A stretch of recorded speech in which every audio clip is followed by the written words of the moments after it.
কাজিনদের মধ্যে বিয়ে অনেক সংস্কৃতিতে এটি দীর্ঘদিনের প্রচলিত একটি প্রথা। তবে সাম্প্রতিক এক গবেষণায় এই প্রথা নিয়ে নতুন করে উদ্বেগ তৈরি করেছে। যুক্তরাজ্যের ব্র্যাডফোর্ড শহরে প্রচলিত একটি দীর্ঘমেয়াদী গবেষণায় উঠে এসেছে ফার্স্ট কাজিনদের মধ্যে বিয়ের ফলে জন্ম নেওয়া শিশুদের কিছু স্বাস্থ্য ও বিকাশিত ঝুঁকি তুলনামূলক বেশি হতে পারে। ব্রিটেনের ব্র্যাডফোর্ড শহর পাকিস্তানি বংশোদ্ভূত বহু পরিবারের বসবাস এখানে। তাদের অনেকের কাছে ফার্স্ট কাজিনদের মধ্যে বিয়ে একটি প্রচলিত ও স্বাভাবিক সামাজিক প্রথা।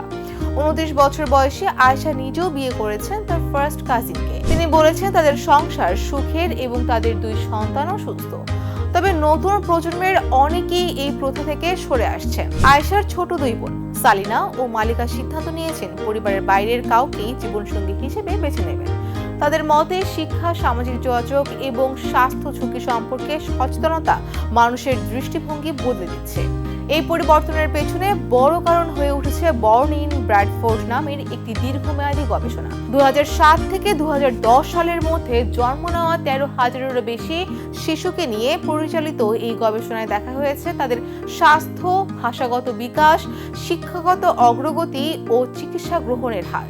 গবেষণায় অংশ নেওয়া শিশুদের মধ্যে উল্লেখযোগ্য সংখ্যক ছিল এমন পরিবার থেকে যেখানে বাবা মা ফার্স্ট কাজিন। গবেষকরা বলছেন রক্ত সম্পর্কিত বাবা মায়ের সন্তানদের মধ্যে কিছু জেনেটিক রোগের ঝুঁকি দ্বিগুণ হতে পারে।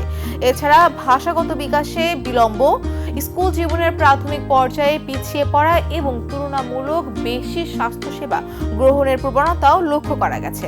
তবে গবেষকরা এটাও স্পষ্ট করেছেন যে সব কাজিন দম্পতির সন্তান কোনো স্বাস্থ্য সমস্যায় আক্রান্ত হবে এমন নয়। এই গবেষণার ফলাফল ইউরোপ জুড়ে নতুন বিতর্কের জন্ম দিয়েছে। নরওয়ে ইতিমধ্যে ফার্স্ট কাজিনদের মধ্যে বিয়ে নিষিদ্ধ করেছে।